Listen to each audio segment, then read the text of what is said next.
Welcome to the Sagebrush Trail.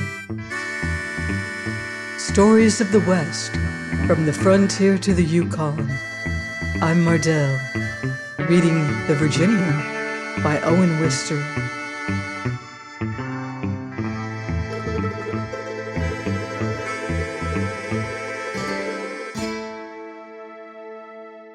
Chapter 23. Various Points. Love had been snowbound for many weeks.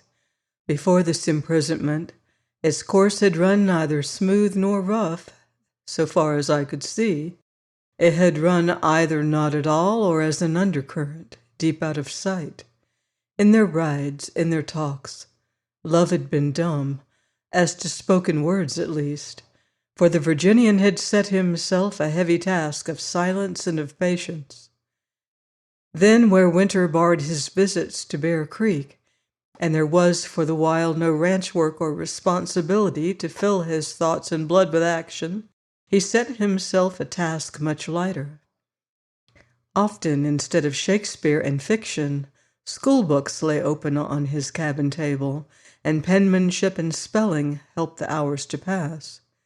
Many sheets of paper did he fill with various exercises, and Mrs. Henry gave him her assistance and advice and corrections.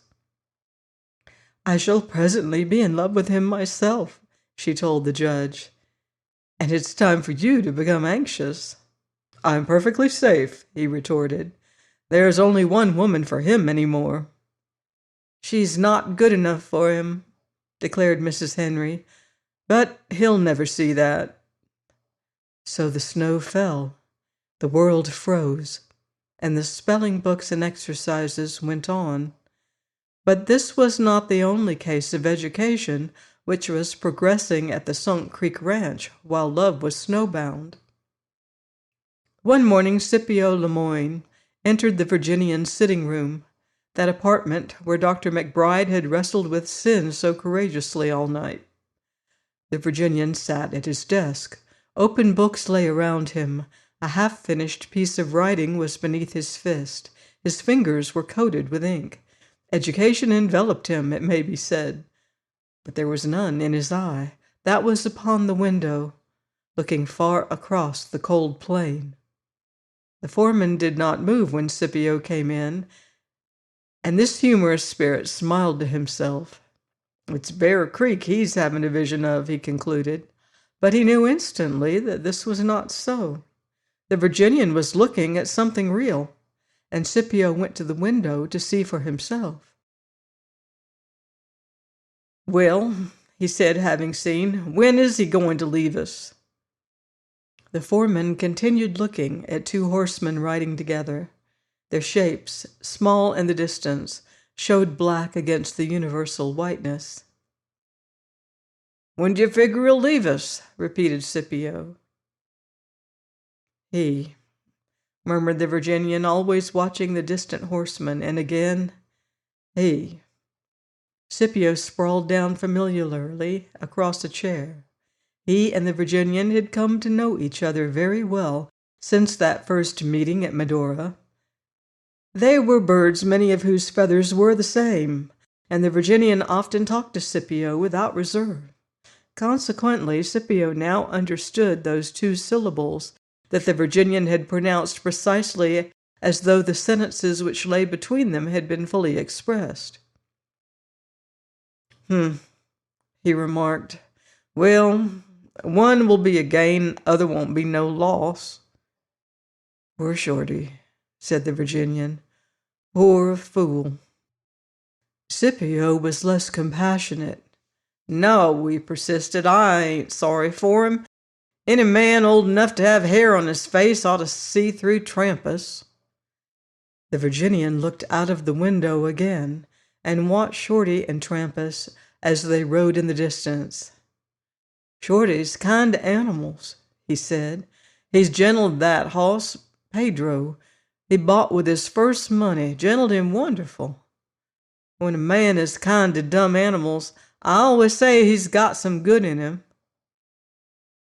"Yes," Scipio reluctantly admitted. "Yes, but I always did hate a fool." This here's mighty cruel country, pursued the Virginian. To animals, that is. Think of it. Think what we'd do to hundreds and thousands of little calves. Throw 'em down, brand 'em, cut 'em, earmark 'em, turn 'em loose, and on to the next. It has got to be, of course, but I say this. If a man can go jamming hot irons onto little calves and slicing pieces off 'em with his knife and live along, keeping a kindness for animals in his heart, he's got some good in him, and that's what Shorty's got. But he's letting Trampas get a hold of him, and both of them will leave us. And the Virginian looked out across the huge winter whiteness again, but the riders had now vanished behind some foothills. Scipio sat silent. He had never put these thoughts about men and animals to himself, and when they were put to him, he saw that they were true. Queer, he observed finally. What? Everything. Nothing's queer, stated the Virginian, except marriage and lightning. Them two occurrences can still give me a sensation of surprise. All the same, it is queer, Scipio insisted. Well, let her go at me. Why, Trampas, he done you dirt. You passed that over. You could have fired him, but you let him stay and keep his job. Now that's goodness, and badness is resulting from it straight. Badness right from goodness. You're off the trail a whole lot, said the Virginian. Which side am I off, then?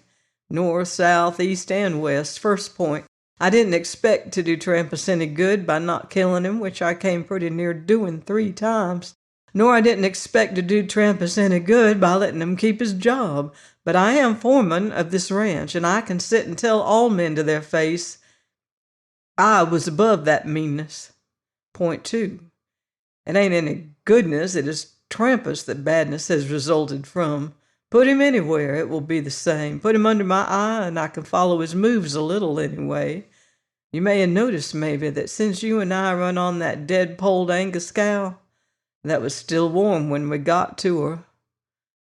We'd have found more cows dead a sudden death. We came mighty close to catching whoever it was that killed that cow and ran her calf off to his own bunch. He wasn't 10 minutes ahead of us. We can prove nothing, and he knows that just as well as we do. But our cows have all quit dying a sudden death. And Trampas, he's getting ready for a change of residence. Soon as all the outfits begin hiring new hands in the spring, Trampas will leave us and take a job with some of them. And maybe our cows will commence getting killed again, and we'll have to take steps that will be more emphatic. Maybe. Scipio meditated. I wonder what killing a man feels like, he said.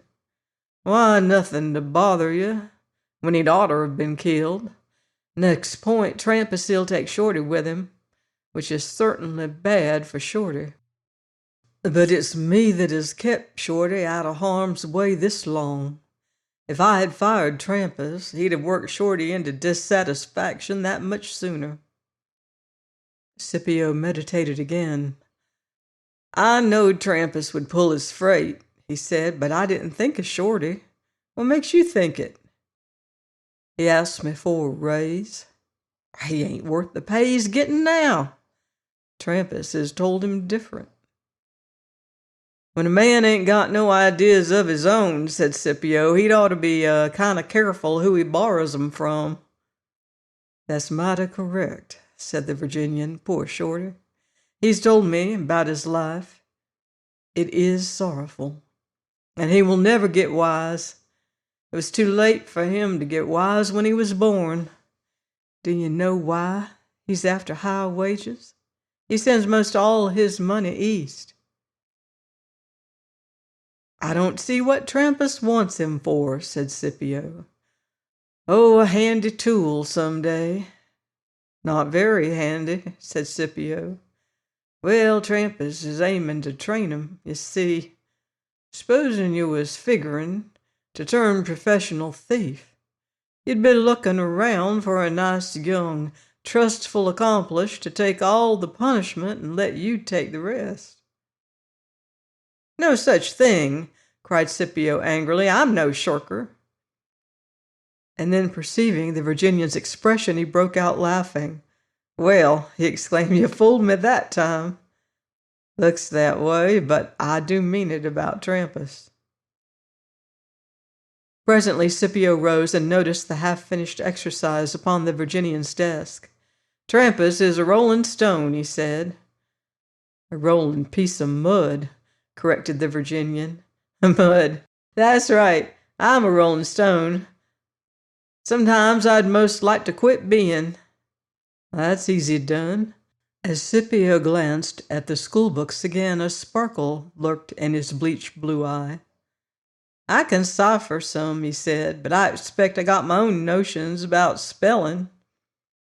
"I retain a few private ideas that way myself," remarked the Virginian innocently, and Scipio's sparkle gathered light. "As to my geography," he pursued, "that's away out loose in the brush. Is Bennington the capital of Vermont, and how do you spell bridegroom?" "Last point," shouted the Virginian, letting a book fly after him.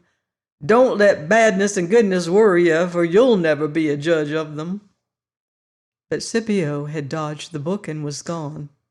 As he went his way, he said to himself, "All the same, it must pay to fall regular in love." At the bunkhouse that afternoon, it was observed that he was unusually silent. His exit from the foreman's cabin had let in a breath of winter so chill that the Virginian went to see his thermometer, a Christmas present from Mrs. Henry. It registered 20 below zero. After reviving the fire to a white blaze, the foreman sat thinking over the story of Shorty, what its useless, feeble past had been, what would be its useless, feeble future. He shook his head over the somber question, was there any way out for Shorty? It may be, he reflected, that them whose pleasure brings you into this world owes you a living. But that don't make the world responsible. The world did not beget you. I reckon man helps them that help themselves. As for the universe, it looks like it did too wholesale a business to turn out an article up to standard every clip. Yes, it is sorrowful, for Shorty is kind to his hoss." In the evening, the Virginian brought Shorty into his room. He usually knew what he had to say, usually found it easy to arrange his thoughts. And after such arranging, the words came of themselves. But as he looked at Shorty, this did not happen to him. There was not a line of badness in the face. Yet also there was not a line of strength. No promise in eye or nose or chin. The whole thing melted to a stubby, featureless mediocrity. It was a countenance like thousands, and hopelessness filled the Virginian as he looked at this lost dog and his dull, wistful eyes. But some beginning must be made. "I wonder what the thermometer's got to be," he said. "You can see it if you'll hold the lamp to that right side of the window." Shorty held the lamp. "I never used any," he said, looking out at the instrument nevertheless. The Virginian had forgotten that Shorty could not read, so he looked out the window himself and found that it was 22 below zero. "This is pretty good tobacco," he remarked, and Shorty helped himself and filled his pipe. "I had to rub my left ear with snow today," said he. "I was just in time." "I thought it looked pretty freezy out where you was riding," said the foreman. The lost dog's eyes showed plain astonishment. "We didn't see you out there," said he. "Well," said the foreman, "it'll soon not be freezing any more, and then we'll all be warm enough with work. Everybody'll be working all over the range. And I wished I knew somebody that had a lot of stable work to be attended to. I certainly do, for your sake." "Why?" said Shorty. "Because it's the right kind of job for you." "Oh, I can make more," began Shorty and stopped. "There's a time coming," said the Virginian, when I'll want somebody that knows how to get the friendship of horses, and I'll want him to handle some special horses the judge has plans about. Judge Henry would pay $50 a month for that." "I can make more," said Shorty, this time with stubbornness. "Well, yes, sometimes a man can when he's not worth it, I mean, but it don't generally last." Shorty was silent. "I used to make more myself," said the Virginian. "You're making a lot more now," said Shorty. "Oh, yes, but I mean when I was fooling around the earth, jumping from job to job, helling all over town between whiles, I was not worth 50 a month then, nor 25. But there was nights I made a heap more at cards." Shorty's eyes grew large. "And then, bang, it was all gone with treating the men and the girls." "I don't always," said Shorty, and stopped again. The Virginian knew that he was thinking about the money he sent east. "And after a while," he continued, "I noticed a right strange fact. The money I made easy that I wasn't worth, it went like it came. I strained myself none getting nor spending it. But the money I made hard that I was worth, why, I began to feel right careful about that.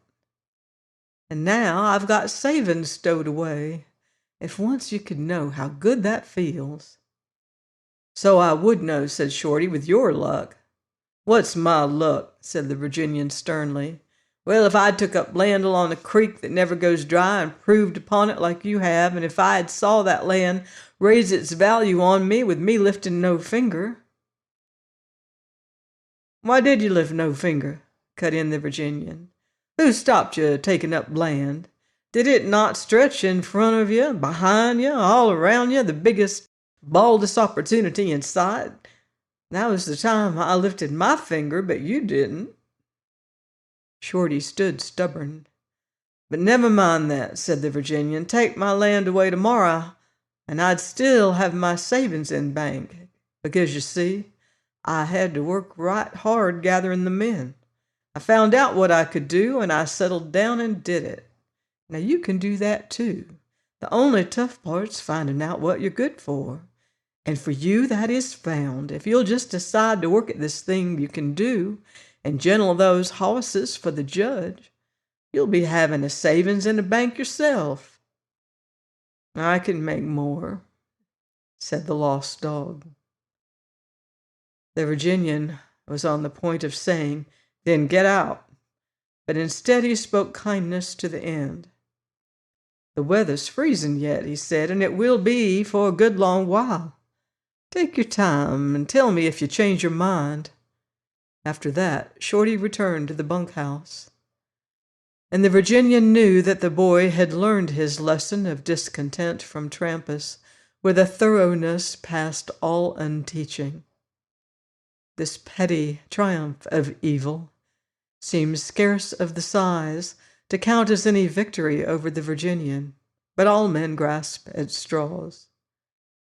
Since the first moment when in Medicine Bow Saloon, the Virginian had shut the mouth of Trampas by a word, the man had been trying to get even without risk, and at each successive clash of his weapon with the Virginians, he had merely met another public humiliation. Therefore now at the Sunk Creek Ranch in these cold white days, a certain lurking insolence in his gait showed plainly his opinion that by disaffecting Shorty he had made some sort of reprisal. Yes, he had poisoned the lost dog. In the springtime, when the neighboring ranches needed additional hands, it happened as the Virginian had foreseen. Trampas departed to a better job, as he took pains to say, and with him the docile Shorty rode away upon his horse Pedro. Love now was not any longer snowbound. The mountain trails were open enough for the sure feet of Love's steed, that horse called Monty. But duty blocked the path of Love. Instead of turning his face to Bear Creek, the foreman had other journeys to make, full of heavy work and watchfulness and counsels with the judge. The cattle thieves were growing bold, and winter had scattered the cattle widely over the range. Therefore the Virginian, instead of going to see her, wrote a letter to his sweetheart. It was his first. Join me next week on the Sagebrush Trail for more Western adventure in the Virginian by Owen Wister.